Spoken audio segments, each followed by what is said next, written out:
আসসালামু আলাইকুম। আজকে আমি ব্রয়লার মুরগি রান্না করব। আমি এখানে মুরগির মাংস ধুয়ে পরিষ্কার করে নিয়েছি। দিয়ে দিয়েছি আদা রসুন বাটা। এখন দিলাম জিরার গুঁড়া, ধনিয়ার গুঁড়া, হলুদ গুঁড়া এবং লাল মরিচ গুঁড়া দিয়ে ভালোভাবে মেখে প্রায় আধা ঘন্টার বেশি সময় আমি রেখে দিয়েছিলাম।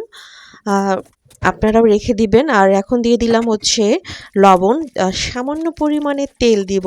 তেল খুব বেশি দিব না, না দিয়ে এটিকে খুব ভালোভাবে মেখে নিয়ে এটাকে আধা ঘন্টার মতো রেখে দিব। এদিকে আমি পেঁয়াজগুলোকেও কেটে নিচ্ছি কুচি কুচি করে। এখন আমি আলুগুলোকেও ছিলে নিব। আমি পুরাপুরি ছিলবো না, কিছুটা রেখে দিব এরকম, এভাবে একটু চামড়া থাকবে। এখন আমি এগুলোকে এভাবে টুকরা করে নিব।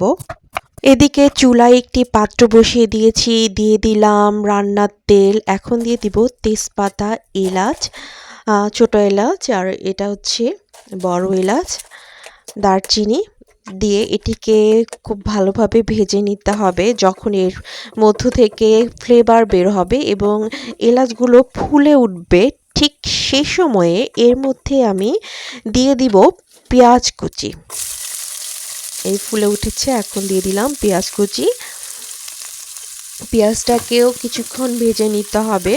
পেঁয়াজটা ভেজে নেওয়ার পরে যখন পেঁয়াজ থেকে একটা ফ্লেভার বের হবে, ঠিক সে সময়ে এর মধ্যে আমি দিয়ে দিব সেই মেখে রাখা মাংসগুলো।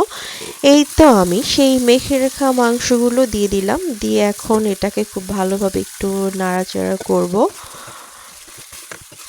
এভাবে উল্টে পাল্টে নাড়তে হবে। এই তো আমার মাংসটা কষানো হয়েছে। এখন এর মধ্যে দিয়ে দিব গরম মশলার গুঁড়া, দিয়ে একটু নাড়াচাড়া করব কিছুক্ষণ, নেড়ে দিয়ে তারপর আমি এর মধ্যে দিয়ে দিব সেই কেটে রাখা আলুগুলো। আমি আলুগুলোকে দিয়ে দিলাম, একটু নাড়াচাড়া করব।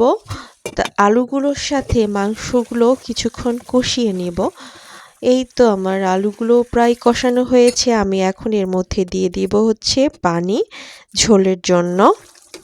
এই তো আমার রান্না হয়ে গেছে। আমি চুলার জালটা অফ করে দিয়েছি। এ পর্যায়ে আমি এর মধ্যে দিয়ে দিব গরম মশলার গুঁড়া, দিয়ে একটু এভাবে দিব, নেড়ে দিব। হয়ে গেল আমার ব্রয়লার মুরগি রান্না।